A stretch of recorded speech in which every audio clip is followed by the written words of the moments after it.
this video, I'm going to kind of give you the big picture of quadratic functions.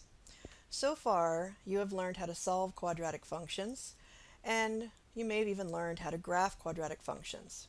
But what does all of it mean? So I'm going to start here with some graphs of a quadratic function and talk about the vertex. So we have here three graphs and their equations. I have them written in both standard form on the top and vertex form on the bottom. And you will see the first one, y equals x squared minus 5, and I broke that out into vertex form would be x minus 0 squared minus 5. And so the vertex here, as you can see, is at 0, negative 5. If I take a look at the next one, this one has been rewritten into vertex form. So the vertex form here is negative 2, 4.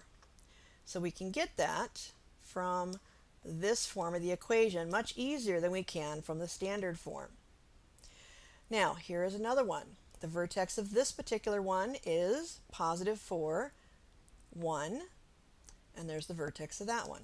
So the vertex form of a quadratic equation is very helpful for us to find the vertex. It also can give us information about whether the graph goes up or down. If we look at the graph on the left, the number in front of x minus 0 is no number it looks like, but it is a 1. It's a positive 1.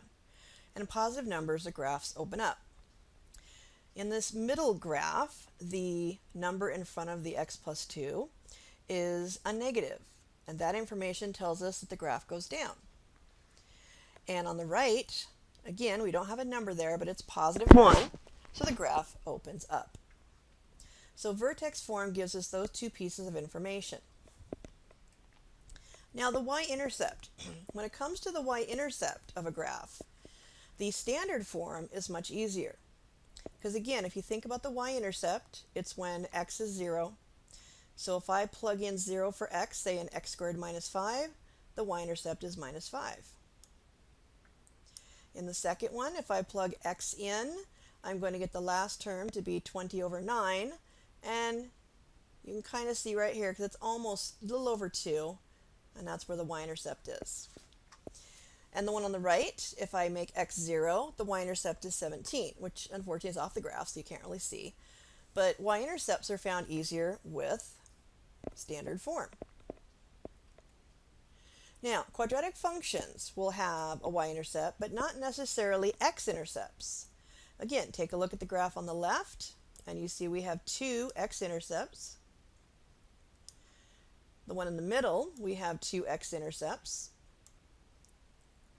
But with the one on the right, we do not have any x-intercepts. It does not cross the x-axis at all. So when you were taught to solve a quadratic equation, you were told to get the quadratic in standard form and have it equal to 0. So I've done that with two different equations. I have 3x squared plus 5x equals 6x minus 1. I simplified that to the 3x squared minus x plus 1. The second one, I simplified the one on the left into the one on the right. So now I have them in quadratic standard form equaling 0. Again, why did we ask you to set them equal to 0 in order to solve them? What was the reason? So let's take those in standard function form. So here's our two functions. So a y-intercept has an x value of 0. Okay? So that's why we plugged 0 in for x. And by doing that, we could easily see the constant is the y-intercept. Because remember, f of x is just the same thing as y. So I could take this f of x, and I could replace it with y. So by plugging x into 0, this is 0, this is 0, y-intercept is 10. Same on this side. If x is 0, that becomes 0, that becomes 0, and the y-intercept is 1. Okay. But now let's take a look at them again in terms of the x-intercept. So if you remember, an x-intercept has a y value of 0.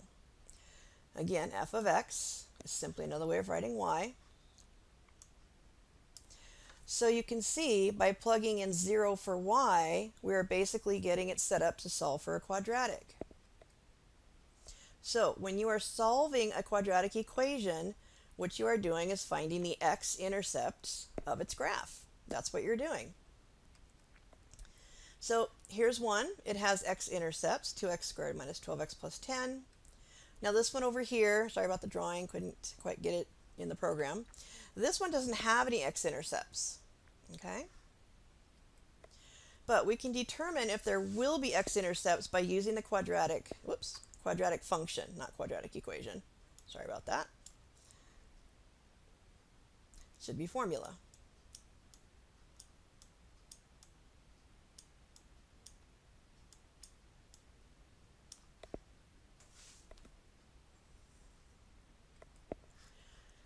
So solving a quadratic equation, we really only need to look under the radical sign to decide if it has x-intercepts. So I did the one on the left, did all the arithmetic, and under the radical sign I got square root 64. So that is a real number, okay? On the right, when I did it, I got a negative 11. So that's not a real number because we can't take the square root of a negative number. So the equation on the right, because this is a real number, not necessarily a perfect square, we can have x-intercepts. Here, because it is not a real number, we won't have x-intercepts. So b squared minus 4ac, the part under the radical, is called the discriminant. If the number under it is a real number, not necessarily a perfect square, but a real number, then you will have x-intercepts. If the number is a negative, you do not have real number answers, so there are no x-intercepts. You will learn in pre-calc about square roots of negative numbers called imaginary numbers, but for now, know it means that there are no x-intercepts. Now, and lastly, what I wanted to talk about is why do we learn the following options when there are easier ways to do the following? So, we first taught you completing the square to solve equations. Why did we teach it to you when you could use quadratic formula? Why did we teach you how to write an equation in vertex form? Okay, why are you learning that instead of just using another method of negative b over 2a and so forth? Now remember though, when you learned how to rewrite linear equations into slope-intercept form, this will help you understand why we're teaching this to you in quadratics. So here we have a linear equation in standard form down here on the left. We could use that for finding, say, x and y intercepts of our straight line. But in slope-intercept form, which is over here on the right, it is easier to graph because it gives us the y-intercept and it gives us the slope. So you simply learned how to convert one form of an equation into a different format using your basic algebra skills in order to make the equation more useful. So that is why we are learning to complete the square to solve equations, which also gives a proof to where the quadratic formula came from, and how to write an equation in vertex form. It's to practice rewriting equations into other forms that are more helpful to us. So we are teaching you how to use all of your algebra skills that you've learned to simply rewrite the equation in a more useful format. You're learning how to literally change the format of the equation while keeping the value of the equation the same. So whatever format it's in, if you were to, say, try to solve for x, no matter which format, you should always get the same solutions. So in other words, let's take the vertex form, you put it back in standard form. It's still the same equation. Either form would give you the same x and y intercepts and the same vertex. It's the same equation.